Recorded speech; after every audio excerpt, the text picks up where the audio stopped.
Hi, it's Dwyer. It's draft day, April the 26th, 2018. GamblersAdvisory.com, a free site. dwyervip.com, a free site.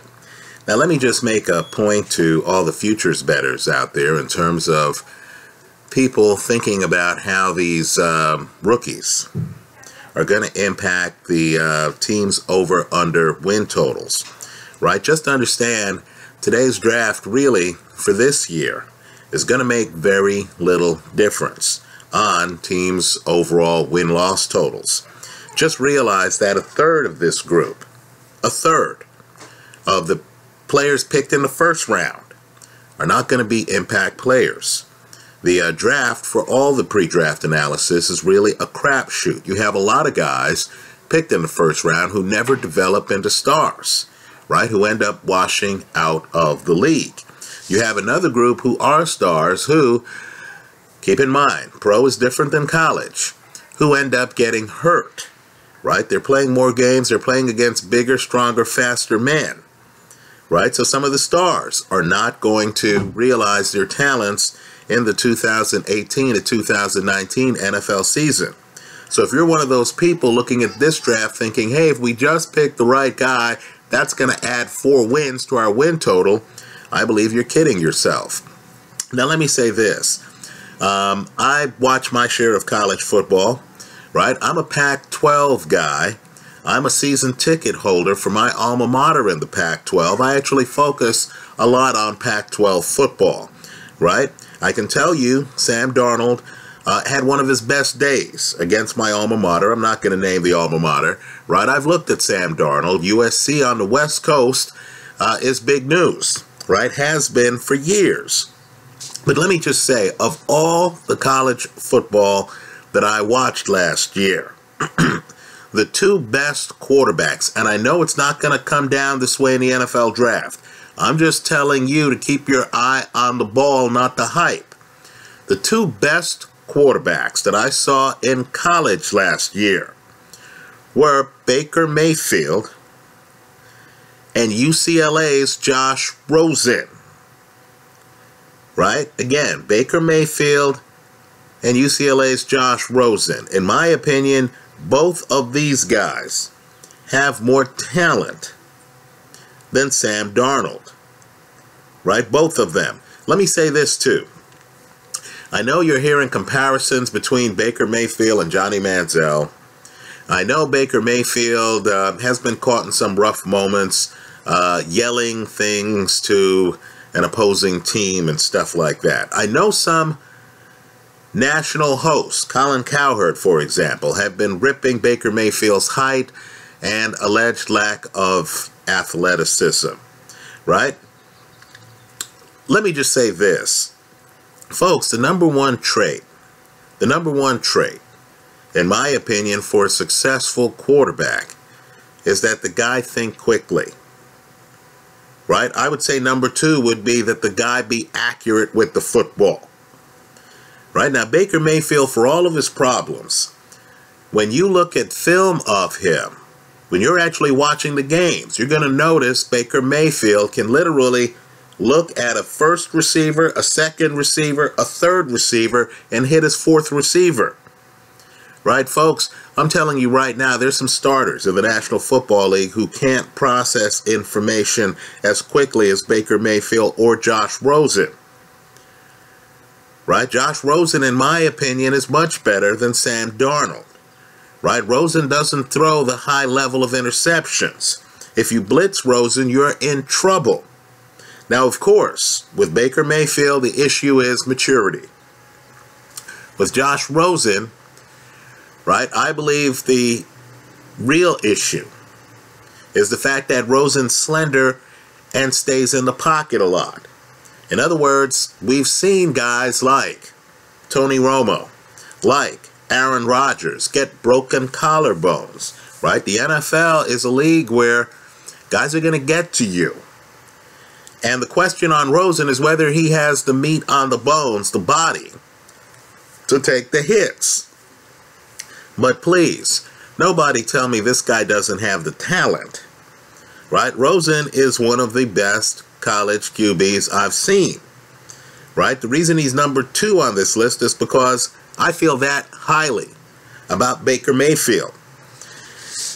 Let me also say, too, people are talking about Mayfield's height and stuff like that, right? I think the height issue, especially in this NFL, is overrated, right? You've seen Drew Brees operate from the pocket for years, right? Now, I know people are going to say, hey, Drew Brees is incredibly accurate, so too is Baker Mayfield, right? Let me just point out, too, that Russell Wilson, different type of quarterback, but Russell Wilson is shorter, like Baker Mayfield. In history, you've had quarterbacks like Steve Young, for example, who have been successful in the National Football League.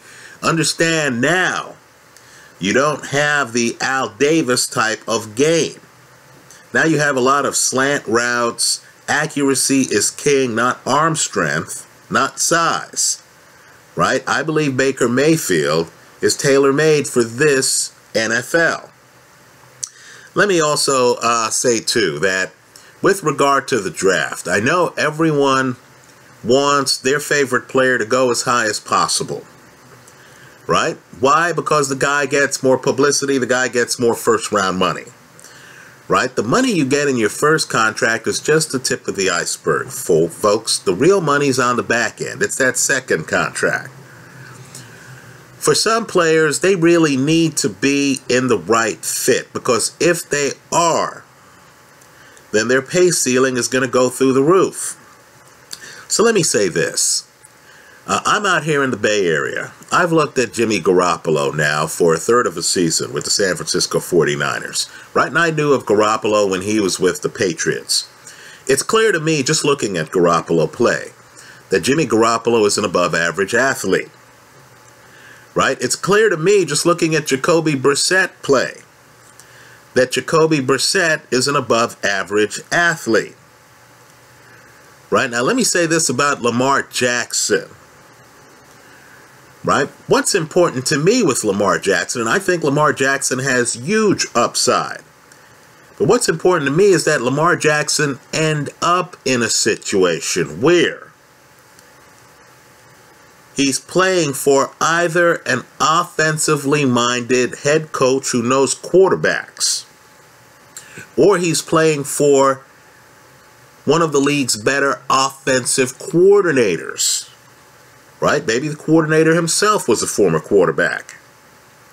So I'm actually one of those rooting for Lamar Jackson to fall in the draft to the New England Patriots.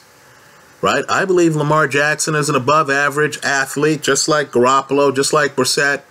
What makes Garoppolo and Brissett special is the fact that during their time in New England, their quarterback skills were accentuated. In other words, these guys are on the bench behind Tom Brady. I can tell you Garoppolo is one of the league's better quarterbacks right now. Let me say, I've looked at Jacoby Brissett. Jacoby Brissett's an above-average quarterback right now. Right? I believe both of these guys are going to get opportunities that other guys who were drafted ahead of them when they came out of college won't get. You saw the money Garoppolo just got on his second contract. I'm telling you, if I'm a GM, given how young Jacoby Brissett is, when Jacoby Brissett is in line to sign his second deal, I'd give him a hell of a lot of money. Right? I think Jacoby Brissett should be a starter in this league. I think he's above average. So, as you watch the draft, right, don't just focus on draft position, focus on fit. If a team is trying to trade up in the draft to pick Lamar Jackson, you want to look at who the head coach is on that team, who the offensive coordinator is on that team, what kind of protection he's going to get on his line, right? It'd be great to me if somehow Sean Payton, an offensively minded coach, a guy who knows how to deal with great quarterbacks, would have a chance to draft a Baker Mayfield or a Lamar Jackson. right? I think Sean Payton would know what to do with them. I think Josh McDaniel, New England, would know what to do with them. I can't say that about every offensive coordinator in the league. So as these quarterbacks are getting picked, think about the offensive coordinators and the head coaches involved in picking them. Let me also say, too, that personality does play a big part in life, right? People like Todd Haley have histories of not getting along with quarterbacks. Now, that's okay when the quarterback, is a Hall of Famer, has gravitas, can actually talk back to Todd Haley, right? Todd Haley is one of the league's better offensive coordinators. Right now, Todd Haley yelling at Ben Roethlisberger, not that big a deal, because Ben has clout. In other words, Ben can go to the Rooney family, Ben can go to the head coach, Ben can even go to the press and say, hey, I disagree with Todd on these issues. You get the feeling Ben Roethlisberger is not going to be steamrolled by a very talented but very personality, high-tension guy like Todd Haley. These rookies don't have that clout. They're just entering the league. So even when a rookie gets picked by a team with a talented offensive coordinator like Todd Haley, you got to hold your breath. Because maybe the young guy getting picked is talented, but he's going to clash with the offensive coordinator. That might hurt his development. Finally, let me say this. Picking Saquon Barkley really early, in my opinion, is a mistake. I don't want to hear about talent. Just understand the pay scales for running backs are vastly different than the pay scales for quarterbacks on your second deal. Right? Just look at the money Kirk Cousins has gotten, Derek Carr has gotten, Drew Brees has gotten, right? Even Blake Bortles has gotten. So my point to you is that these teams need to think down the road. You're much better off, and I mean much better off, picking a young quarterback, right? Because understand, if that quarterback blossoms early and you have that quarterback under the rookie salary cap, you're going to be in a situation like Jacksonville was in last year, or like Seattle was in when Russell Wilson was a young quarterback, where you're going to be saving so much money, having a starting quarterback under the rookie salary cap, that you'll be able on the free agent market to pick up someone like a LeGarrette Blount to play running back. Think about the running backs in last year's Super Bowl.